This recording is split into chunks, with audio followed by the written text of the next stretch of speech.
Samantala sa ibang usapin, update naman sa epekto ng mga bagyo at habagat. Ating alamin kasama si Diego Agustin Mariano, ang Deputy Spokesperson, Office of Civil Defense. Magandang tanghali po, Sir Diego. Yes po, magandang tanghali po at magandang tanghali din po sa ating mga taga-subaybay. Sir, ano na po ang pinakahuling datos ng OCD ukol sa bilang ng mga apektadong pamilya at individual dahil sa kasalukuyang lagay ng panahon? Opo, as of latest report po natin, meron na po tayong naitalang 7.2 million na individual o ang katumbas po niya ay nasa 2 million na pamilya po ang naapektuhan nitong mga nagdaang bagyo at ang hanging habagat. No?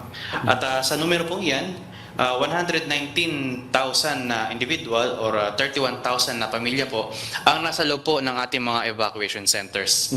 Sa ating mga casualties naman po, may naitala po tayong 31 na namatay, 17 na injured at 7 po na nawawala.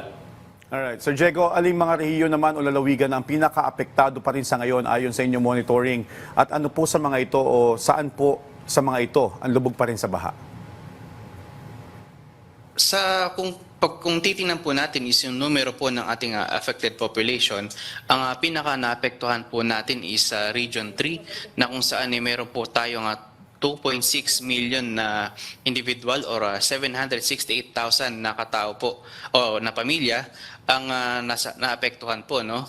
Then ang mga lubog po sa baha po ngayon is meron po tayong mahigit 500 na areas po ang flooded pa rin po, or 593 areas po ang flooded pa rin po, no? At marami po dyan is nasa Region 3 din po. Alright, Sir Diego, balikan ko lang po dun sa mga nawawala na naitala ninyo. Kumusta po yung ating search and rescue operations? Ano po yung mga challenges na kinakaharap natin? Opo, tuloy-tuloy naman po yung paghahanap po sa kanila. No? Ang challenges lang po natin is yung tuloy-tuloy pa rin pong pag-uulan, which is medyo nakabagal or nakahinto ng patuloy na operasyon sa paghahanap po sa ating mga nawawala. At dumako naman po tayo sa inyong initial assessment pagdating po dun sa initial na halaga ng pinsala sa infrastruktura at agrikultura dulot pa rin po nitong masamang panahon. Opo, sa ating damage po sa ating infrastruktura, meron po tayong naitala na 6.4 billion worth of damage sa ating infrastructure at 1.8 billion worth of damage sa ating mga agrikultura. Sa mga kabahayan po natin, meron po tayong naitala na 15,000 na kabahayan po ang nasira. Sa numero po yan is 1.7 thousand na bahay ang totally damaged or talagang hindi na po talaga matitirahan. Alright, kumustahin na rin namin, Sir Diego, yung inyong supply at pagpapadala ng tulong o yung mga family food packs, non-food items mula po sa national government. Sapat pa rin po ba o kailangan po ng mga karagdagang supply? Opo, tuloy-tuloy naman po ang pamibigay po natin ng assistance sa ating mga kababayang naapektuhan itong nagdaang bagyo.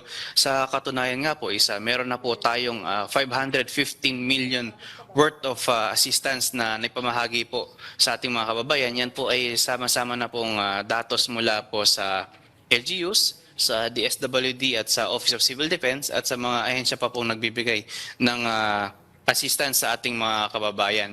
At gayon din po, enough pa po ang supply natin, ang ating QRF, aabot pa po hanggang sa katapusan ng taon.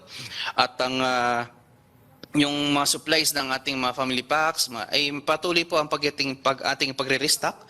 Sa katunayan nga po, ang DSWD ay meron pong more than 3 million pieces of family packs na maaaring pamahagi anytime na kailanganin. Alright, mensahe o paalala nyo na lang po, Sir Diego, sa mga kababayan natin patuloy na naapektuhan pa rin hanggang sa ngayon ng sama ng panahon. Opo, para po sa ating mga kababayan na naapektuhan itong nagdaang bagyo at patuloy po na sinasalanta ng hanging habagat, ang pamahalaan po ay nandito po. Patuloy po na tutulong po sa inyo. Lahat po ng nangailangan po ng tulong ay bibigyan po ng tulong ng ating pamahalaan. No? At dahil ang pamahalaan po natin is laging nandito at on top of the situation po, no? Alam po namin ang nangyayari at yung mga nangailangan po talaga ng tulong is bibigyan po talaga ng tulong. At sa patuloy pong pananalasa ng mga bagyo, ang tanging hiling naman po ng pamahalaan is konting kooperasyon lamang po, no? Na kung kailangan po ng evacuation, sana po kung mag-announce po ng evacuation ating mga LGUs, or ating mga local authorities, sana po ay tayo po ay makiisa, makikooperate na mag-evacuate, no? Dahil dalawang buhay po agad ang nililigtas natin dito, ang buhay po ninyo at ang buhay po ng ating mga responders, na sakaling kayo po ay di makapag-evacuate on time, kayo po ililigtas, kung kayo po ay mag-evacuate, lahat po tayo ay maliligtas po. Maraming salamat sa impormasyon at sa inyong oras, Office of Civil Defense Deputy Spokesperson Diego Agustin Mariano.